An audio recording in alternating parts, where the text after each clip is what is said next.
Okay. Hello, dear friends. Good evening. Such a beautiful, beautiful evening.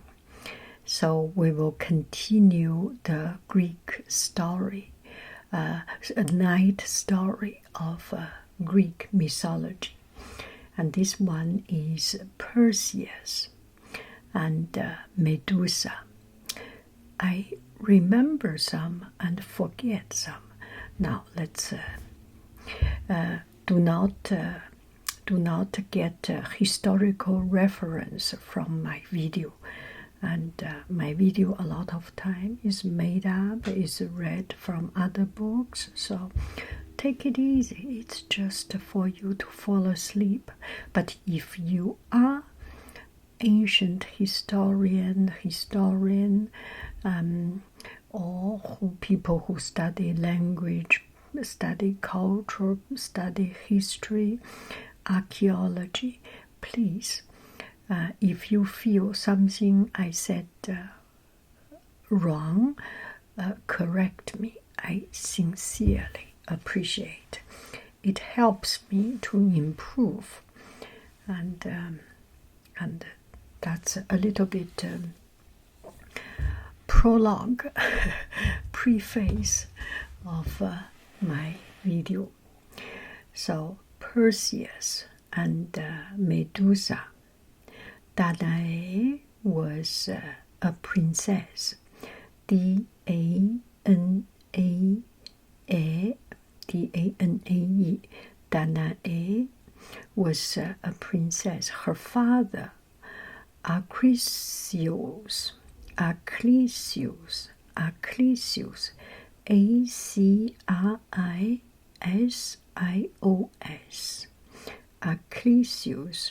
was king of Argos.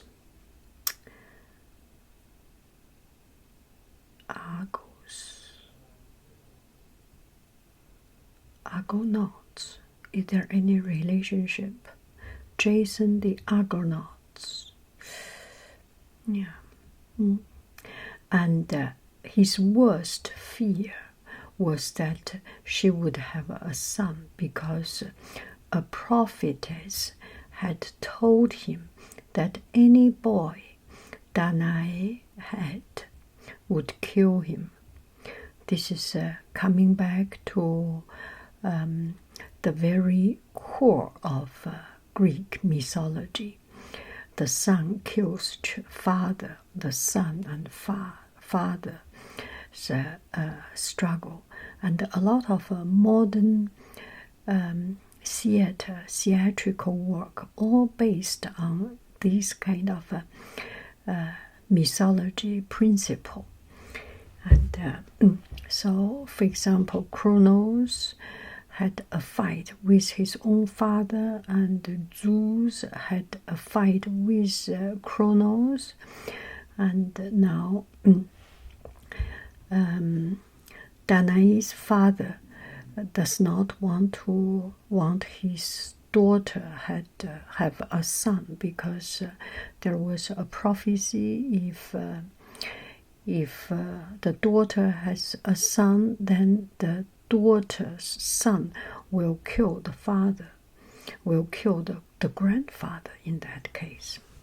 To avoid this fate, he locked Danae in a deep, dark, dank chamber where no one could reach her. So she was locked up. Sometimes it's kind of sad to live a life of famous people, important people. You see, celebrity, they are living in a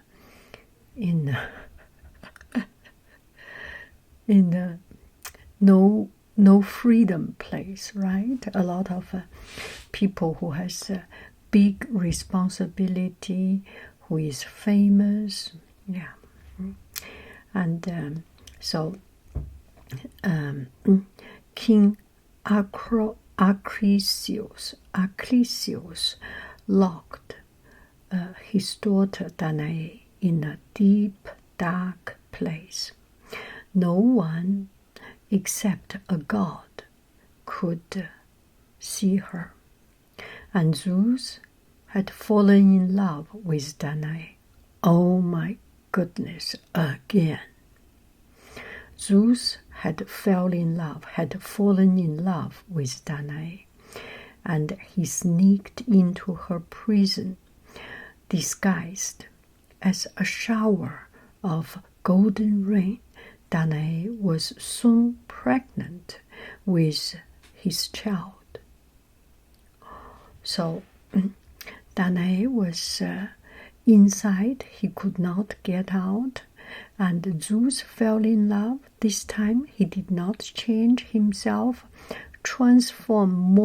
morphing himself into a bull, a cow, a monkey, a swan. This time he changed himself into rain, golden rain. And Danae saw the golden rain on her shoulder, on her head. She was very surprised. What is this golden glory? And she got pregnant just by having a rain. Kind of strange. Yeah, So one day, Wisio heard a loud wailing. He found that Danae had given birth to a baby boy. And Danae, she named this baby boy Perseus. So Perseus' father was Zeus, and the mother was Danae. Achilles was horrified.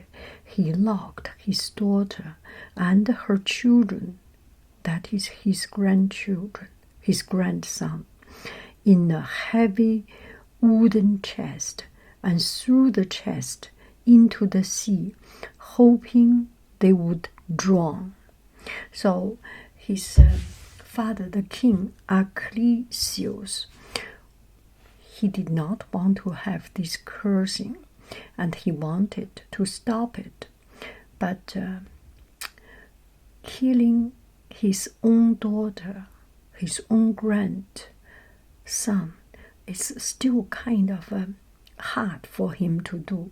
So he wanted to get rid of his daughter. He wanted to get rid of this prophecy, the bad cursing, the spell. So he put them into a box in the ocean and let it drown itself. So he kind of killing something without a bloody hand, which is even, this is not good. And so unfortunately for Achilles, for the king, the chest floated. If Danae and his children Perseus and his child Perseus was killed, then I am not here to tell you this story, right? We need to keep it on. So they were not killed. The chest floated. It bobbed over the sea and came to rest on the island of Seriphos. There a man named Dictys found it.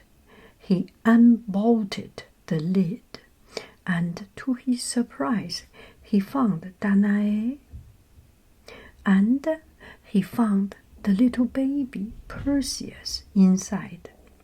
Dictys thought Danae was very beautiful. Of course, she was beautiful, so Zeus fell in love with her, and she did not change a thing. She was still very beautiful.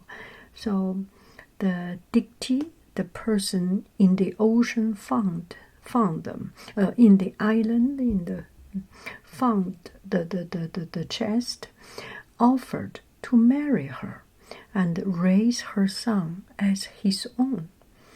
So buy one get one free kind of stuff. I marry you and I do not need to do any work. Already you have a son, and this son is so beautiful and so good. Kind of a good deal, right?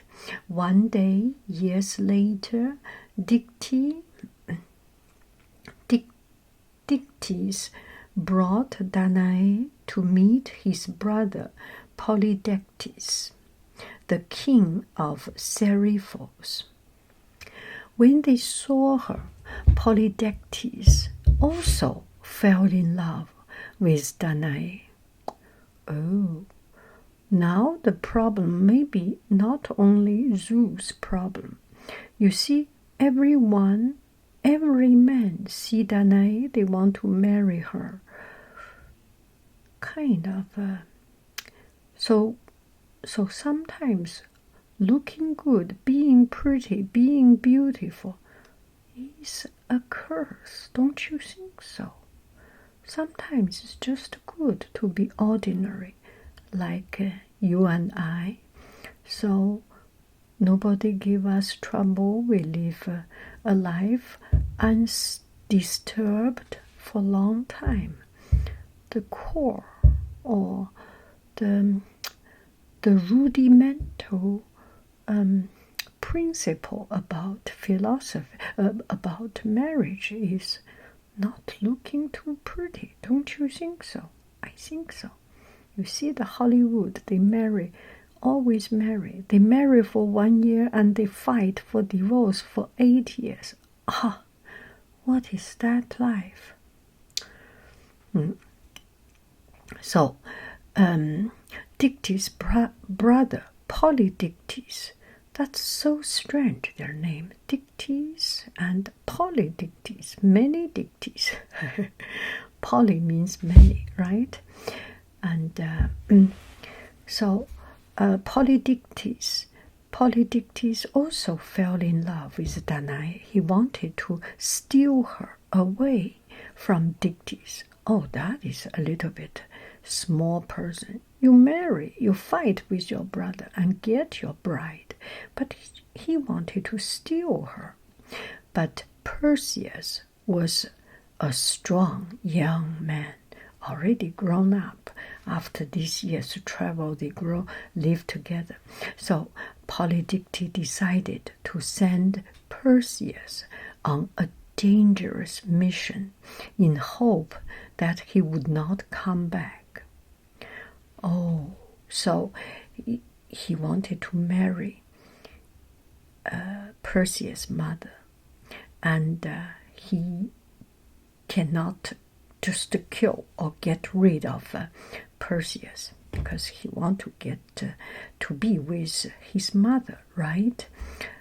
Perseus' mother. So he made something kind of an excuse. Okay, I give you a wonderful job. I give you the most difficult job, and I give you a humongous task. And this task is that you will go get something. You will do a dangerous mission. And I will tell you the dangerous mission later on.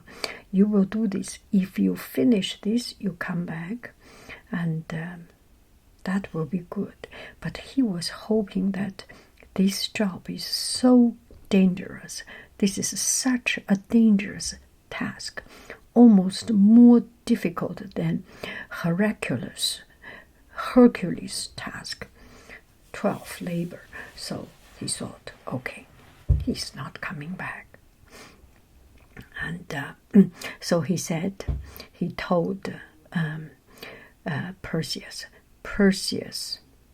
as king of Seriphos, that's Polydectes, he told me as a king, I command you to bring me the head of, hear me well, Medusa. Medusa. he ordered. Medusa had once been a mortal, but Athena has cursed her to become a hideous gorgon, a monster with hair made of slithering snakes. Anyone who looked into her eyes was instantly turned into stone. So, the story of Medusa. Medusa was used to be just a beautiful lady, and I think it's a priestess taking care of the temple. And I think Poseidon saw her and wanted to do that with her. And Medusa was just want to serve the god. I think serve Athena, served God in the most pure form. So she did not want to get her body touched or get, she want to keep her purity, virginity. And Poseidon raped her. Athena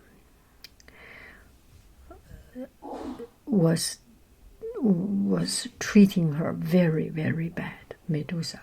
Anyway, Medusa had a quite unfair upbringing experience. It was not her fault. Other people bullied her, raped her, and she was suffering the consequence of other people's fault. Of Poseidon, if I remember well. Okay, Perseus would have to use all his skill and cunning to defeat Medusa. And Medusa, we have seen a lot of image of Medusa. Medusa, because she could, her eyes, the stare of her eyes, could make everything turn into stone. So in Italy, or maybe in people who believe her, have sometimes put her head as a symbol on top of the house, the door, the gate. So if anyone comes in, will turn into stone. It's a believing, And I think Versace maybe used Medusa's head as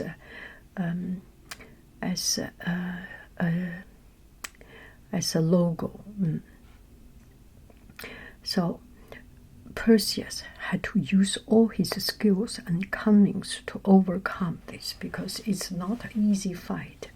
First, Perseus traveled to the island where Medusa lived and waited until the dead of night, until very, very, very dark in the night. Then he carefully walked backward up to her sleeping body, using his polished shield as a mirror so that he did not have to look directly at her. Finally, he drew his sword and swung it with all his strength, and he chopped out her head. So, because there was a cursing, right? There was a cursing, a believing, a fact, or anyone who look at Medusa will turn into stone. And so Perseus could not go to see her at daytime. If she was seen by Medusa, Perseus will become a sculptor, right? And so he went until pitch black, late in the night, in the dead of night. You cannot see anything. I'm reading a book, so I need to see. Maybe I need to do this one with a black screen. You just close your eyes. You do not see anything. and also he used a shield. He used his shield, a metal shield. When it is polished very well, it reflects, so he could see a little bit of the movement of Medusa through the shield as a mirror. So, and Perseus went sneaked in, and finally he chopped her head and hold her head. And Perseus grabbed the severed head, withering with snakes, and stuffed it into a sack, because he could not see it. Medusa, even when Medusa is dead, her eyes, just the stare of her eyes, will make anyone turn into stone. And when he chopped Medusa, Medusa's eyes were round, wide open. Oh, it's scary. It's so scary. Oh, luckily, I didn't see it. I was just seeing it. Use my imagination. If you have a child, do not listen to this story. It's kind of scary, or it's kind of gory, right? Is that the word, gory? Okay. And so Perseus had a bag, so he could stuff it into the bag. Even now, he was careful not to look at it, as its power remained. His task completed, Perseus began his journey back to Seriphos. On the way, he sailed by the kingdom of Ethiopia. Ethiopia, ruled by King Cepheus and Queen Cassiopeia. As his ship passed, he saw a woman chained to the rock. He didn't know what that is, but it was Princess Andromeda. Cassiopeia had been so proud of her daughter's beauty that she declared, "My daughter is more dazzling than all of the nymphs in the sea." The sea nymph and their father Poseidon took great offense at it. They unleashed a flood upon the kingdom, followed by the sea monster Ketos. Ketos was a giant serpent with razor-sharp teeth and a taste for human flesh.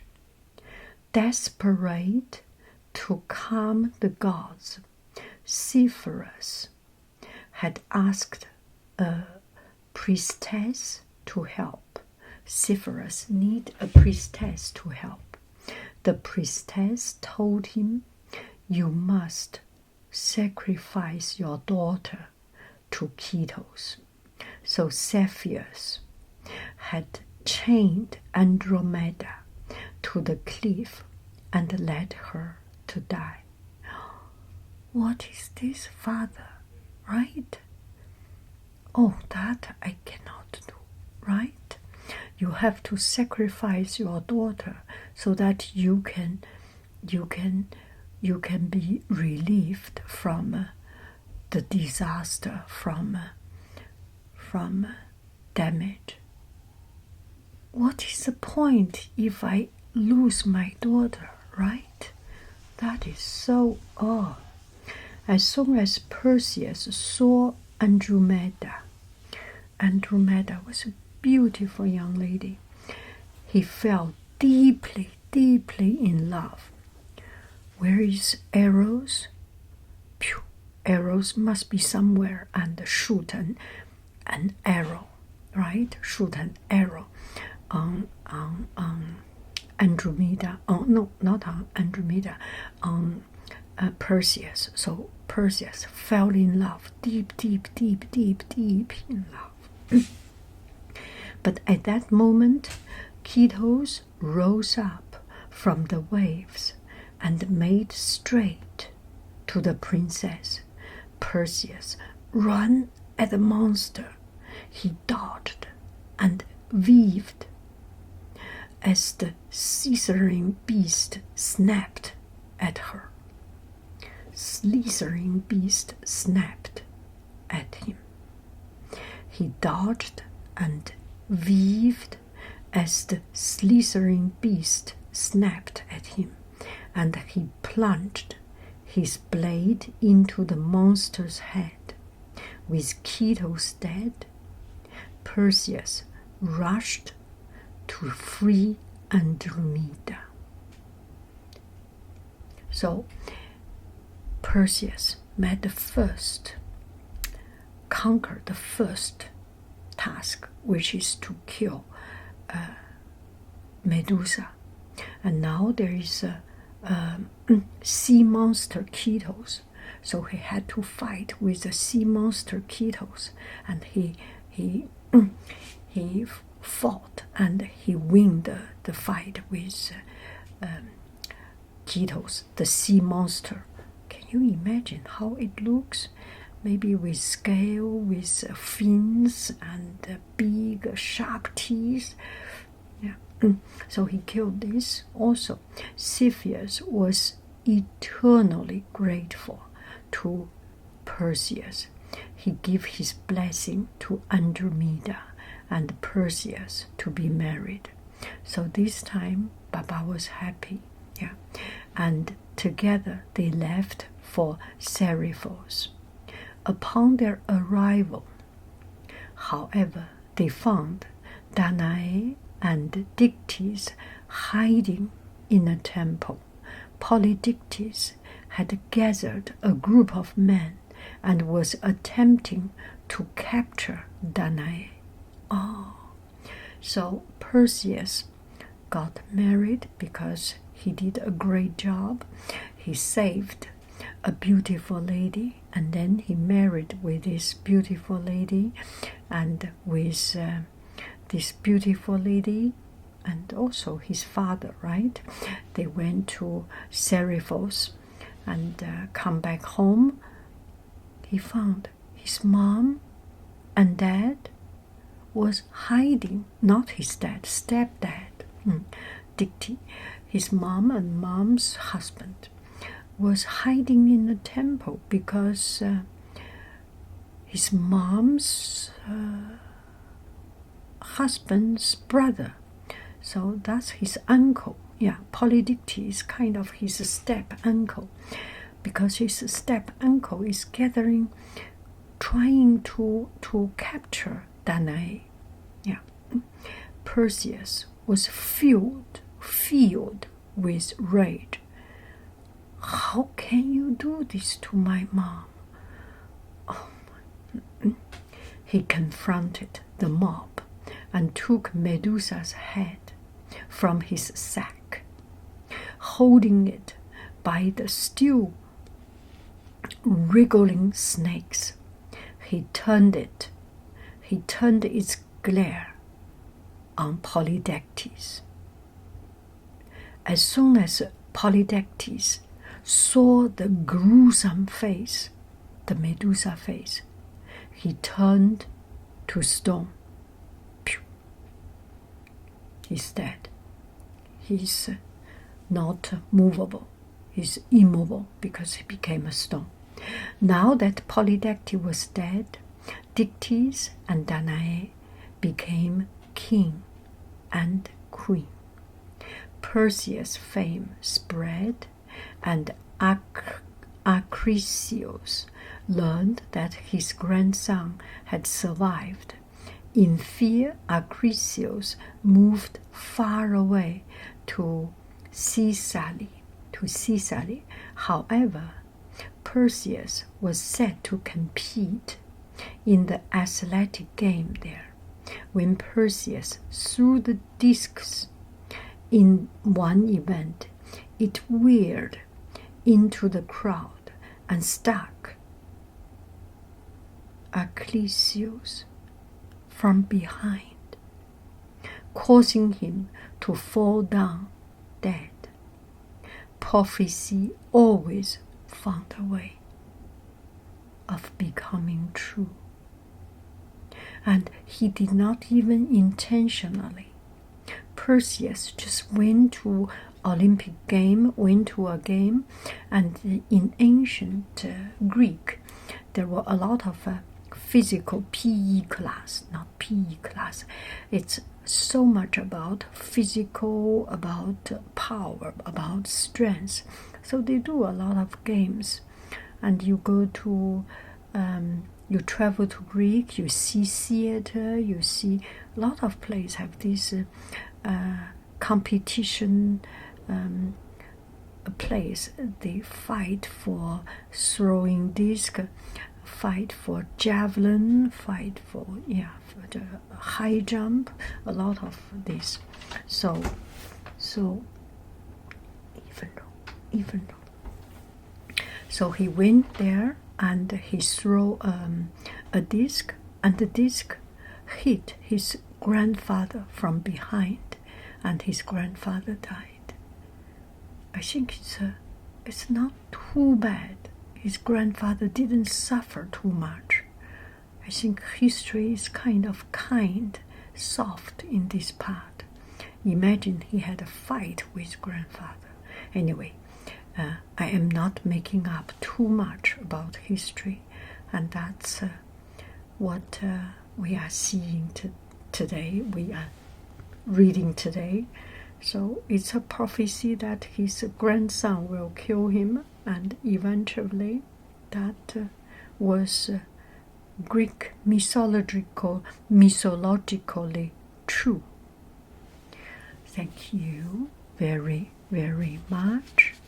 I love you. I really do. Do. Go bye bye.